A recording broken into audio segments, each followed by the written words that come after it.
twirl We for you. can keep that in the video for sure. Ready? Oh yeah, it's ready. Alright guys, today we're going to be doing another build walkthrough, and this is actually going to be the first... Start over. Wow. Oh, you didn't like me wiping my face? My nose is itching. Alright guys, today we're going to be doing another build walkthrough. We just finished up this late 80s Mercury Capri, and we'll be going over everything that we've done to this car. Pretty exciting. This is our first car to leave the new shop. It's not our first full build in the shop, but we did do a bit of work on this car in the new shop. So it's pretty exciting to see the thing go from the new shop. But guess we'll just start at the front, work our way back, show y'all everything that we've done to this car, give y'all a bit of a rundown of the backstory on it, and then also kind of shout out to some of the people that's helped us out with parts on this thing. So let's start with that backstory. I'm going to go up here. Alright, so on the backstory, it's a pretty special car. Yeah, it's a pretty special car. So, from my understanding, the owner of this car, he bought the car about 3 or 4 years old. So, right at the beginning of the 90s, whenever he got it. Well, then he ended up giving the car to his son. Well, his son drove it, and from what we've been told, his son passed away. Well, whenever his son passed away, the car had been hit in the front, and then obviously his son had wrecked it, and then car got put in a storage building right at 2001 or something like that. Yeah, it's been like 23 years. Yeah. So the car hasn't seen the light of day until the day the customer drug it out of the storage building and brought it to us. So that's what's kind of cool about this car. It's got a cool backstory and a lot of meaning to the owner and stuff. And he's an older gentleman. I believe he is in his 70s. I would say so. Yeah, I believe he's in his 70s. So he's always been a racer, and he said that this was going to be kind of his last hurrah at racing. From my understanding, he does a lot of the NMCA quarter-mile racing and stuff like that. He plans on running, I think, like the 950-90 class in this thing. So it's a super, super clean car. Yes. It only had 60,000 original miles on it. Like, it was a pleasure to work on. Yeah. Very clean. This is one of the nicer cars to work on because it didn't really have any rust anywhere. And, the car, if Derek just pans in underneath it right there, you can tell how clean it was. So those are always nice to work on. Not all these shit boxes that we get in here working on sometimes. But start out, you can see that we have a front bar ran. So this is just a front bar that's tied into the dashboard and everything that we scalloped all this front core support, or not core support, but this front structure right here, ran it through, tied it into the dashboard, and then tied it in right here. A lot of times we do run these bars out further forward, but the customer wanted them to tie in right where the motor plate and stuff ties in at, so that's what we did for the customer. That's what he wanted. So got all that done. Just some little small stuff that he added. We added on some little ground studs on these front bars. Just that way it makes the car a little bit easier to wire and stuff like that. So I guess now we will move on to the inside of the car. Probably walk around here and we'll get start in the driver's compartment. So as you can see, we did a 10-point in the car, but we got our safety net and everything right here just for the NHRA rules and stuff like that. So got the net put in there. This is a RJS net, I believe. The customers provided the majority of the parts on this thing. So got the net in. Obviously, like I said before, did a real nice high and tight 10-point in this thing. But we did also do through the 4 sub-firm connectors on it. So if the customer ever does decide to go a little bit faster with the car, it can be upgraded to 25.5 in the future if he wants to. So on that side, I don't know who the steering column and stuff is. It is a direct bolt-in steering column. So like I said, there's a bunch of companies out there that make those, but I'm not for sure exactly whose this one is. The seat mount on this car, that is a Team Z fully adjustable seat mount. Obviously, we are running the standard 17-inch turkey that pretty much every race car has in it. So it's kind of a wrap on the inside of the car, but super excited and proud of the way that this one turned out. Everything looks really good. Can't really see much of it whenever the door's shut. So that's really what we go for whenever we're doing these cages and stuff like that. But I guess from there we'll move on to the back side of this thing. And as you can tell, this, like Derek said, this thing is super clean, super straight.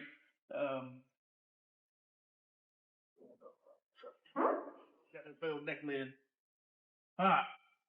So the back side of the car, like most Mustangs, you know, or I guess this is a Capri, same chassis as the Mustang. But we did a set of Team Z mini tubs. Like I said, the Capri and the Mustang are the same chassis, so most of the parts will interchange on them. So that is a set of Mustang mini tubs that we did on it. Man, those things turned out super nice. Really excited about the way that those turned out.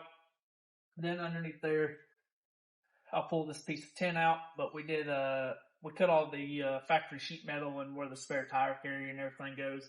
Got all that cut out of there and stuff to fit all of our rear suspension components and the fuel cell.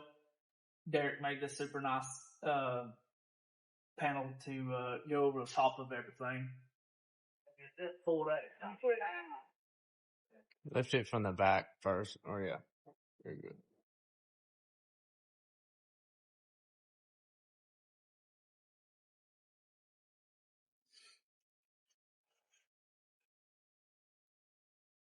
So, moving on to the back side of the car, can't really see up underneath it right now, but we did do a set of Mercury upper torque boxes, and then we used Mercury's upper control arms and then Mercury's lower control arms.